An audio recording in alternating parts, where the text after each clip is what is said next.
میرا سیدی امیر علیہ سنت کی بارگاہ میں سوال ہے کہ ہمارے معاشرے میں دیکھا گیا ہے کہ بعض رشتے ایسے ہیں کہ جب ان کا نام آتا ہے تو کچھ غلط تصورات جو ہے وہ قائم ہوتے ہیں کہ ان کے درمیان محبت اور پیار نہیں ہو سکتا اور اتفاق و اتحاد نہیں ہو سکتا. جیسے نند اور بھابھی کا رشتہ ہے، ان کی آپس میں ٹھنی رہتی ہے. اسی طرح ساس اور بہو کے رشتے کے بارے میں بھی یہی تصور قائم ہوتا ہے کہ ان کی آپس میں بن نہیں سکتی، یہ ایک ساتھ مل جل کے رہ نہیں سکتے. تو ہم ان تصورات کو کیسے ختم کریں؟ کچھ اس حوالے سے ہماری رہنمائی فرما دیں. اللہ اللہ. ہاں، ہر جگہ تو انڈرسٹوڈ ایسا نہیں ہوتا ہوگا کہ ساس بہو کی لڑائی ہی ہوتی ہو، نند بہو میں ایک دوسرے سے لڑتی ہوں، ضروری نہیں ہے.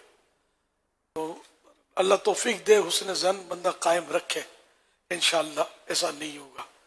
اور ہر ایک اگر اپنی ذمہ داری سمجھے نا کہ اور ایک مسلمان کی اہمیت، احترام مسلم، پھر اب رشتہ داریاں ہوئی تو صلہ رحمی کا بھی احساس کرے، کسی کی دل آزاری نہ ہو، اس کا بھی خیال رکھے، اپنی ذات سے کسی کو نقصان نہ پہنچے، تکلیف نہ ہو، شر نہ پہنچے، اس کا بھی اگر خیال رکھنا شروع کرے، یہ ذہن ہو، تو پھر جھگڑے نہیں ہو سکتے. جھگڑے ہمیشہ تالی بجتی ہے دو ہاتھ سے. اگر کبھی کسی ایک طرف سے کچھ کمزوری پائی بھی گئی تو دوسرا اگر خود کو کنٹرول کر لینا تو پھر بھی جھگڑے نہیں ہوتے. تو ایک نے اگر کمزوری کا مظاہرہ کیا، دوسرے نے بھی پھر اینٹ کا جواب پتھر سے دیا تو پھر جھگڑے پھر مشکل ہے.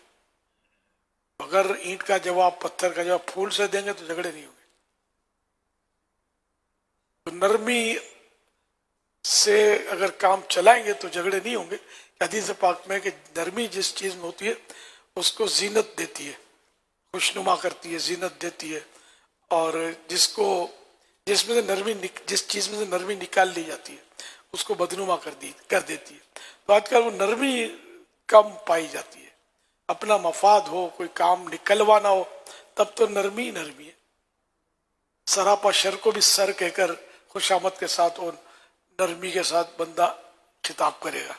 اور جب اپنا مفاد نہ ہو تو پھر ایسا ہی وہ سر ہے، اس کو مطلب سراپا شر بنا دیا جائے گا. یہ انداز نہ ہو. اسلامی ماحول سے دوری، سنتوں سے دوری، علم دین سے دوری، یہ بہت بڑا ایک سبب ہے جس سے ہمارے معاشرے میں اس طرح کے تصورات، لڑائی جھگڑے ہو رہے ہیں. اللہ پاک رحمت کی نظر فرمائے. صلو علی الحبیب صلی اللہ علی محمد.